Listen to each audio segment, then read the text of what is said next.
Muy buenas. Lo primero de todo, muchísimas gracias al blog La Playlist del Yello por traer a la luz esta historia que es, de verdad, alucinante.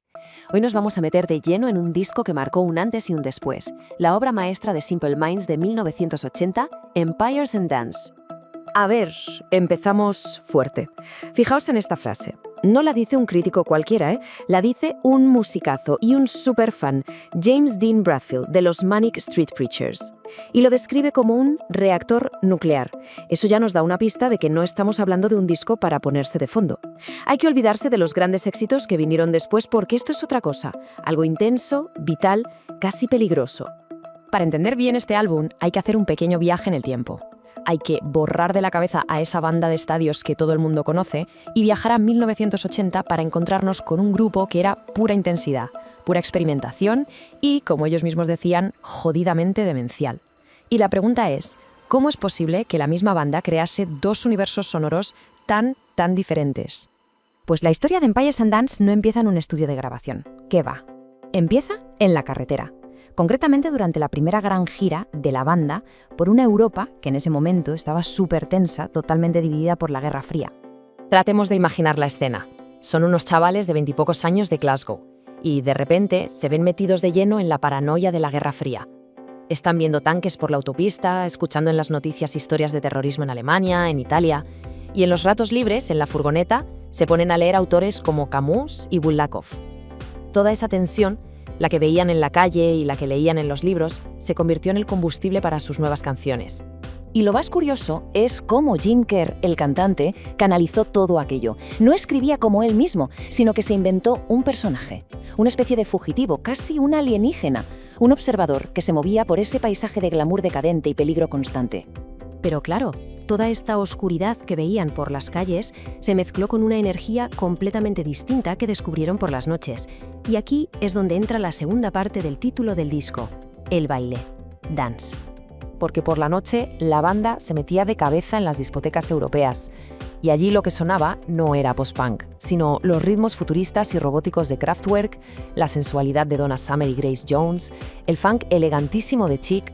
Para ellos fue una auténtica revelación. Vale, ¿y cómo juntas todo eso? De vuelta al estudio consiguieron traducir esa mezcla de influencias en un sonido que no se parecía a nada. La base era una sección rítmica que era una auténtica apisonadora, el bajo súper melódico de Derek Force y la batería machacona e imparable de Brian McGee. Y por encima, Mick McNeil iba tejiendo texturas heladas y futuristas con sus sintetizadores. Con todas estas ideas sirviendo en la cabeza, la banda se encerró en los legendarios estudios Rockfield, en Gales. Y allí, con la ayuda del productor John Leckie, se pusieron el reto de darle forma a todo ese caos para crear un sonido nuevo y muy agresivo. Y en esto la tecnología fue absolutamente clave. Sintetizadores como el Roland Jupiter 4, que eran lo más moderno del momento, permitieron a Mick McNeil crear ese riff electrónico casi discordante, con el que arranca el disco en I Travel. Era el sonido del futuro. Hoy es un clásico, pero en aquel momento era una auténtica declaración de guerra. Pero ojo, que nadie se piense que esto se hizo con ordenadores. Esto era pura artesanía.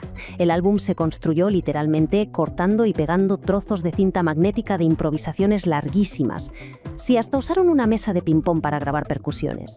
Una locura que le da un toque humano que hoy sería imposible de conseguir. La banda lo sabía. Sabían que habían creado algo totalmente rompedor. Jim Kerr llegó a decir que era The Dog's Bollocks, una expresión inglesa que viene a significar que era la rehostia, vamos. Y la prensa musical les dio la razón. Pero el mercado fue otra historia. Críticos súper influyentes como Paul Morley en la revista NM lo pusieron por las nubes, lo describieron como melodramático pero modernista y colocaron a Simple Minds en la primera división del post-punk, al lado de gigantes como Joy Division o Echo and the Bunnymen. Y aquí se ve perfectamente el drama. Por un lado, la banda era elogiada por toda la crítica, tenían unos fans que los adoraban, y por otro, su discográfica pasó de ellos olímpicamente, con una tirada inicial ridícula de 7.500 copias. El disco era casi imposible de encontrar en las tiendas. Y el resultado de todo esto fue este. El álbum se quedó clavado en un decepcionante puesto 41 en las listas del Reino Unido. Para un grupo que sentía que acababa de grabar su obra maestra y leía críticas que decían que eran lo más, fue un auténtico jarro de agua fría. Una señal de que algo entre su arte y el gran público no estaba funcionando. Y la cosa no se quedó en una simple decepción. Este fracaso comercial tuvo consecuencias muy reales. Con las deudas subiendo como la espuma, la discográfica Arista decidió largarlos, rescindir su contrato y dejar el futuro de la banda completamente en el aire. Pero por supuesto, la historia no termina aquí, porque con el paso del tiempo, ese fracaso comercial se volvió totalmente irrelevante, mientras que la influencia del disco no ha hecho más que crecer y crecer durante décadas. Una nueva generación de artistas empezó a reivindicarlo, y el caso más claro es el de los Manic Street Preachers. No solo dijeron que el disco fue una influencia brutal para su propia obra maestra, The Holy Bible, sino que le rindieron homenaje directamente copiando el estilo de la icónica portada y su tipografía. Y es que, si escuchamos el disco hoy, suena inquietantemente actual. Todos esos temas de los que hablaba, una Europa dividida, la vigilancia, la tensión política, son más relevantes que nunca. Como dice el propio Jim Kerr, la geografía va cambiando, pero los grandes problemas, por desgracia, siguen siendo los mismos.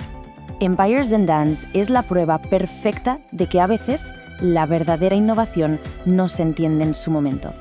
Demuestra que el valor del arte no se mide por las ventas del primer mes, sino por su capacidad para seguir diciendo cosas importantes con el paso del tiempo. Para descubrir más historias como esta, es totalmente imprescindible que os paséis por el blog La Playlist del Yello.